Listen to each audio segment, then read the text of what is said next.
கண்ணியத்துக்குரியவர்களே, அல்லாஹ் ரப்புல் ஆலமீன் ஷஹ்ருர் ரஹ்மா, அல்லாஹ்வின் அருள் புரிந்திய மாதமாகிய ரமதானுடைய மாதத்தை அடையக்கூடிய பாக்கியத்தை எமக்கு தந்திருக்கிறான். அல்லாஹ் ரப்புல் ஆலமீனுடைய முழு அருளும் சூழ்ந்திருக்கக்கூடிய மாதம் இந்த ரமதானுடைய மாதம்.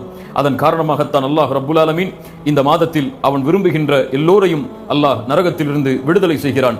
அல்லாஹுடைய தூதர் ஸல்லல்லாஹு அலைஹி வஸல்லம் சொன்னார்கள், அல்லாஹ் ரப்புல் ஆலமீன் ஒவ்வொரு இரவும் இந்த ரமதானுடைய மாதத்தில் அல்லாஹ் நரகத்திலிருந்து மனிதர்களை விடுதலை செய்கிறான் என்று. கண்ணியத்துக்குரியவர்களே, இந்த ரமதானுடைய மாதத்தை அடைந்திருக்கக்கூடிய எம்மில் பலர் எவ்வளவோ பாவங்களை செய்தவர்கள், எவ்வளவோ குற்றங்களை சுமந்தவர்கள். எம்முடைய வாழ்வில் நாம் செய்த பாவங்களை கணக்கிட முடியாது. அல்லாஹ் ரப்புல் ஆலமீனுக்கு மாறு செய்த எவ்வளவோ அடியார்கள் எம்மில் இருக்கிறார்கள். அவர்களுக்கெல்லாம் நாம் சொல்லுகின்ற செய்தி என்னவென்றால், அல்லாஹுடைய அருளில் ஒருபோதும் நம்பிக்கை இழக்காதீர்கள்.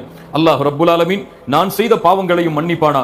இவ்வளவு பெரிய குற்றத்தையும் அல்லாஹ் ரப்புல் ஆலமீன் மன்னித்து என்னையும் அவனுடைய அடியார்களில் அல்லாஹ் ரப்புல் ஆலமீன் இணைப்பானா என்று ஒருபோதும் அல்லாஹுடைய அருளில் நம்பிக்கையை இழந்து விடாதீர்கள்.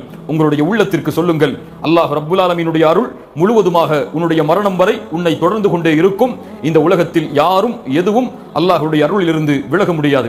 அல்லாஹ் ரப்புல் ஆலமீன் பாவம் செய்த அடியார்களை குர்ஆனிலே எப்படி அழைக்கிறான் தெரியுமா? அல்லாஹ் கூறுகிறான், குல் யா இபாதியல்லதீன அஸ்ரஃபு அலா அன்ஃபுஸிஹிம் லா தக்னது மிர் ரஹ்மத்தில்லாஹ் இன்னல்லாஹ யக்ஃபிரு ذுனூப ஜமீஆ இன்னஹு ஹுவல் கஃபூருர் ரஹீம். அல்லாஹ் ரப்புல் ஆலமீன் கூறுகிறான், குல் யா இபாதியல்லதீன அஸ்ரஃபு அலா அன்ஃபுஸிஹிம், வரம்பு மீறி பாவம் செய்த என் அடியார்களே, லா தக்னது மிர் ரஹ்மத்தில்லாஹ், அல்லாஹ்வுடைய அருளிலிருந்து ஒருபோதும் நம்பிக்கையை இழந்து விடாதீர்கள். இன்னல்லாஹ யக்ஃபிரு ذுனூப ஜமீஆ, உங்களுடைய எல்லா பாவங்களையும் அல்லாஹ் ரப்புல் ஆலமீன் மன்னிக்கிறான். இன்னஹு ஹுவல் கஃபூருர் ரஹீம், ஏன்? நிச்சயமாக அவன்தான் பாவங்களை மன்னிக்க கூடியவன், இரக்க குணமுடையவன். சுப்ஹானல்லாஹ். அல்லாஹ் ரப்புல் ஆலமீன் பாவம் செய்தவர்களாக இருந்தாலும் அவர்களையும் அவனுடைய அடியார் என்றுதான் அல்லாஹ் ரப்புல் ஆலமீன் அழைக்கிறான் என்றால், பாவம் செய்தால் எப்படி அல்லாஹ்வுடைய அருளிலிருந்து நாம் தூரமாக முடியும்? அல்லாஹ் ரப்புல் ஆலமீன் மேலும் கூறுகிறான், வமன் யஅமல் சூஅன் அவ் யظ்லிம் நஃப்ஸஹு, யார் அறியாமையின் காரணமாக பாவம் செய்து தங்களுக்கு தாங்களே அநீதம் இழைத்து ثم يستغفرில்லாஹ், அல்லாஹ்விடத்திலே அதற்கு பிறகு பாவ மன்னிப்பை தேடினால் அவர்கள் அல்லாஹ்வை பெற்றுக்கொள்வார்கள். அவனுடைய பாவங்களை மன்னிப்பவனாக, அவன் மீது இரக்கம் காட்டுபவனாக. சுப்ஹானல்லாஹ்.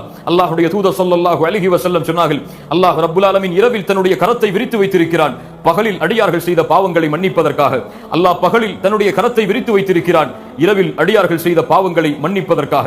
அல்லாஹ்வுடைய மன்னிப்பின் வாசல் எல்லா நேரமும் திறந்திருக்கும். மரணம் வரை அவன் என்ன பாவம் செய்தாலும், என்ன குற்றம் செய்தாலும், அல்லாஹ்விற்கே அவன் இணை வைத்து விட்டாலும், அல்லாஹ் ரப்புல் ஆலமீன் அவன் மனம் திருந்தி அல்லாஹ்வை நோக்கி வந்தால் அல்லாஹ் ரப்புல் ஆலமீன் எல்லா பாவங்களையும் மன்னிக்கிறான். மனமுருகி அல்லாஹ்விடத்திலே மன்னிப்பை தேடுங்கள் இந்த கண்ணியம் மிகுந்த மாதத்தில்.